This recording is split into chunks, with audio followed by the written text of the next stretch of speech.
Welcome back to BioScholar, where we explain the science in the easiest way. Today, we are diving into a truly fascinating topic, biological classification. Think about it, there are over 2 million species discovered on Earth so far. How do scientists keep track of them all without getting lost in the chaos? It might sound complicated, but it's much simpler than you think. In this video, we're going to answer the big questions. What exactly is classification?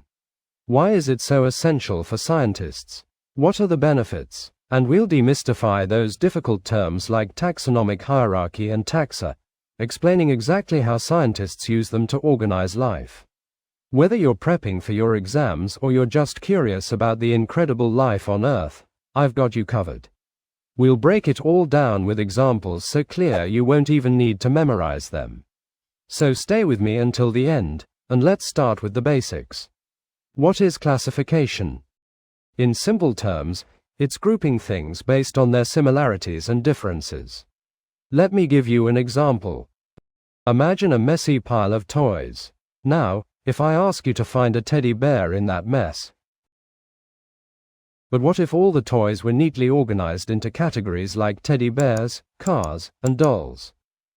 Suddenly, finding that teddy bear becomes super easy. That's exactly what classification does.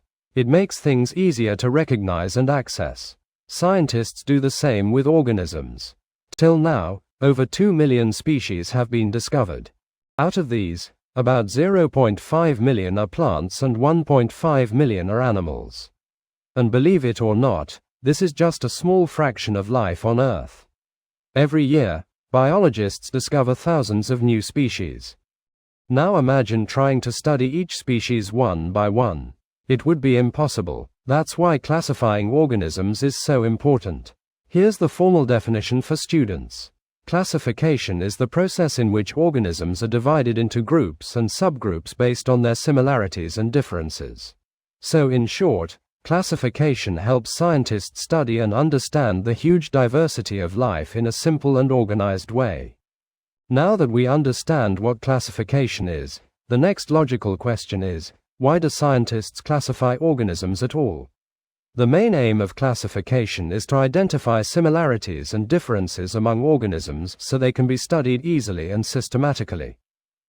When organisms are grouped properly, learning about them becomes faster, clearer, and more meaningful. Another major purpose of classification is to understand evolutionary relationships. By comparing organisms, scientists can figure out which species are closely related and which ones evolved earlier or later in the history of life. Traditionally, biologists classified organisms based on physical characteristics such as body structure, shape, and observable features. This method laid the foundation of classical biology and is still important today. In recent times, however, scientists have gone a step further. They now use genetic information to study organisms.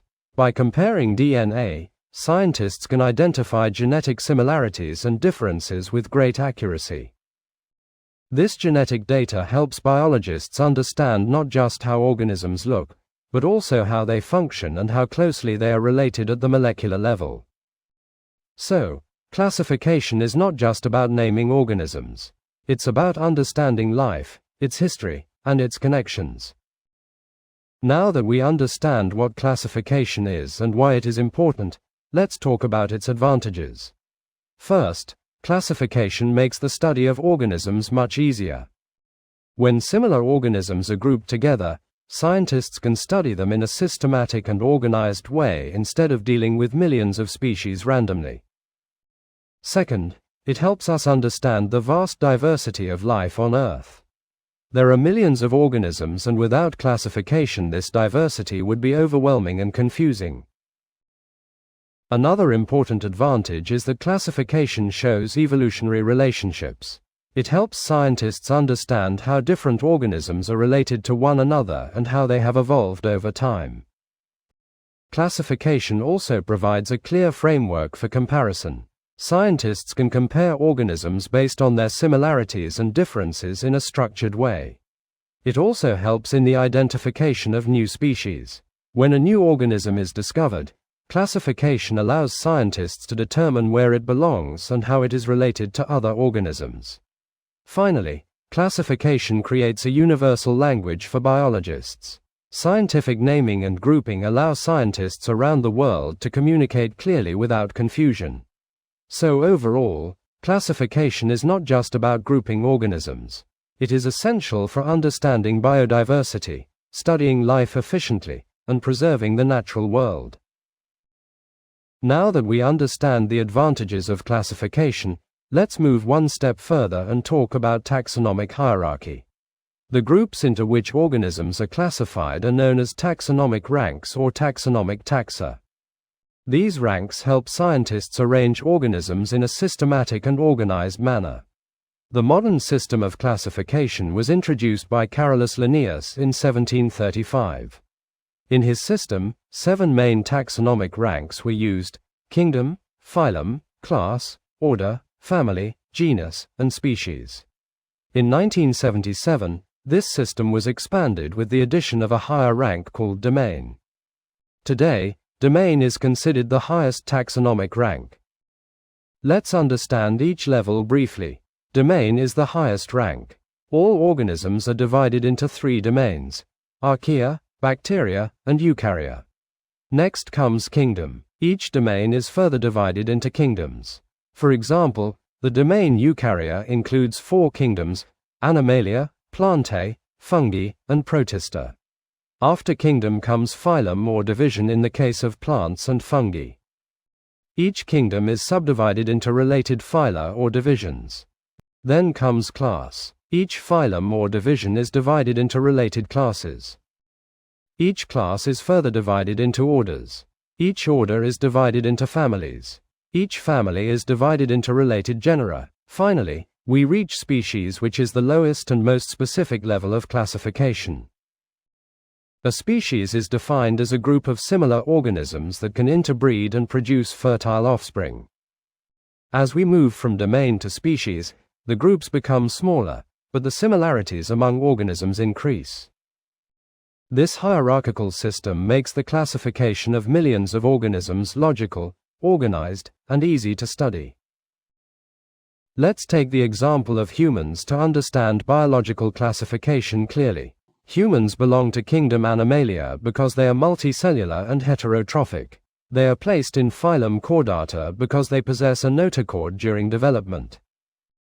They belong to subphylum Vertebrata because they have a backbone.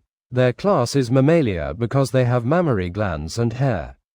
They are placed in the order Primates due to their advanced brain and grasping hands. Their family is Hominidae, which includes great apes.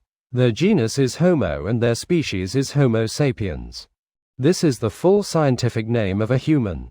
The first part represents the genus and the second part represents the species. So the full scientific name of humans is Homo sapiens. I will discuss the scientific naming system in detail in the next video, but for now, let's look at a few more examples of biological classification. Here is the biological classification of the dog. The scientific name of a dog is Canis lupus familiaris. Now let's look at a frog. The scientific name of a common frog is Rana tigrina, though in modern classification it is often referred to as Hoplobatrachus tigerinus. On this slide, you can also see plant examples. The scientific name of mustard plant is Brassica campestris, sometimes written as Brassica rapa in updated classification, and the scientific name of rosé is Rosa indica. These examples show how every organism has a unique scientific name which helps scientists identify it clearly across the world without confusion. If you found this video helpful, don't forget to like it, share it with your friends, and subscribe to the channel for more simple and clear explanations of biology. Keep learning, stay curious, and I'll see you in the next video.